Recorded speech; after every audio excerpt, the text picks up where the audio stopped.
یہ وہ شخص ہے جس نے اپنے دور کی قریباً 1.5 لاکھ سے زیادہ کتابیں پڑھی ہوئی ہیں۔ اس نے اپنی زندگی کے 58 سال میں سے 48 سال تو خالی کتابیں پڑھنے میں ہی گزار دیے تھے۔ لیکن ایک کتاب ایسی بھی ہے جس کو یہ کبھی نہیں پڑھ پایا، جو کہ اس ہی کے زمانے کی تھی۔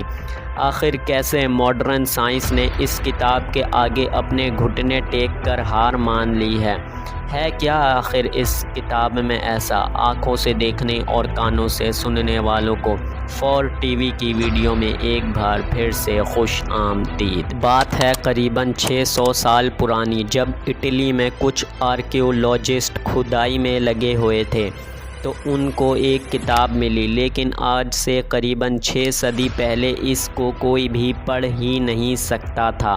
اس لیے اس کو اس دور کے سائنسدانوں نے نہ پڑھے جا سکنے والی کتاب تسلیم کر لیا۔ اس کتاب کی اصل کہانی کی شروعات ہوتی ہے 19ویں صدی سے 1912 میں۔ ایک ولفراڈ وائنائچ نامی شخص، جس کو تاریخی کتابیں پڑھنے کا بہت شوق تھا، اس نے یہ کتاب تھوڑے دام میں خرید لی اور اس پر ریسرچ شروع کر دی۔ بات صحیح، اس کتاب کا نام وائنائچ مینو اسکرپٹ رکھ دیا گیا۔ یہ کتاب مشہور اس وقت ہوئی جب ولفراڈ نے اپنی بچی ہوئی پوری زندگی اس کتاب کو پڑھنے میں گزار دی۔ پھر بھی اس کتاب کی ایک لائن کو بھی ولفراڈ سمجھ نہیں پایا۔ لیکن حیرانی کی بات یہ ہے کہ مرنے سے کچھ مہینے پہلے ولفراڈ نے اس کتاب میں ایک ایسی خوفناک چیز دیکھی جس کے بارے میں وہ سوچ تو کیا، گمان بھی نہیں کر سکتا تھا۔ ایک دن لیب میں جب وہ ریسرچ کرنے کی کوشش کر رہا تھا تو اس نے دیکھا کہ اس کتاب کے پہلے صفحے کی آخری لائن خود بخود مٹ گئی ہے۔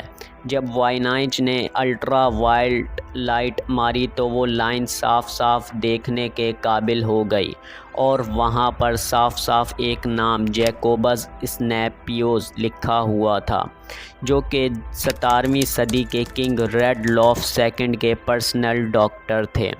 تو کیا یہ کتاب جیکوبس نے لکھی ہے؟ لیکن یہ تو 17ویں صدی کے بادشاہ کے پرسنل ڈاکٹر تھے، اور کتاب 200 سال پرانی تھی۔ تو یہ بات تو پکی ہو گئی کہ یہ کتاب جیکوبس نے لکھی ہی نہیں۔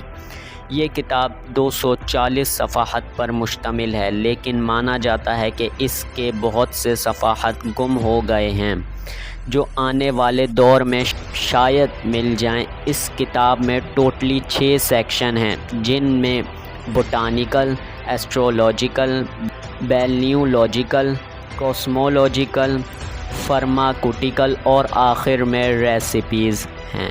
ورلڈ وار I اور ورلڈ وار II کے دوران کرپٹوگرافرز نے اس کتاب کو جب ڈی کوڈ کرنے کی کوشش کی، ناکامیاب ہو گئے۔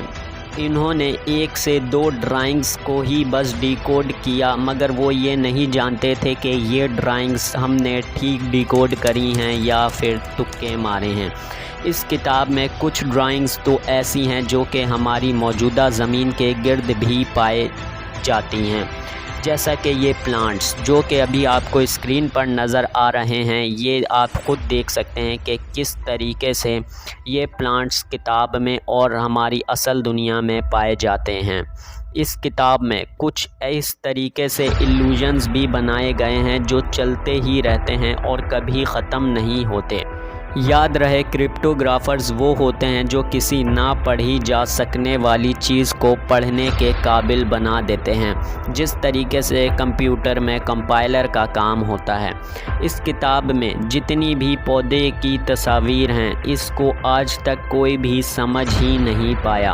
اس کتاب میں کچھ ایسی بھی تصاویر ہیں جس میں کچھ عورتیں سبز پانی میں نہا رہی ہیں۔ کہا جاتا ہے کہ اس تصویر سے ظاہر ہوتا ہے کہ شاید عورتیں اپنی خوبصورتی بڑھانے کے لیے نہا رہی ہیں۔ پچھلے 700 سال سے سائنسدان اب تک اس کے انگلش میں کل 25 الفاظ کو ہی ڈی کوڈ کر پائے ہیں، جو کہ آپ کو اسکرین پر نظر آ رہے ہیں۔ یہ کوئی نہیں جانتا کہ اس کتاب کو مکمل ڈی کوڈ کرنا کیسے ہے اور اس کو مکمل پڑھنا کیسے ہے۔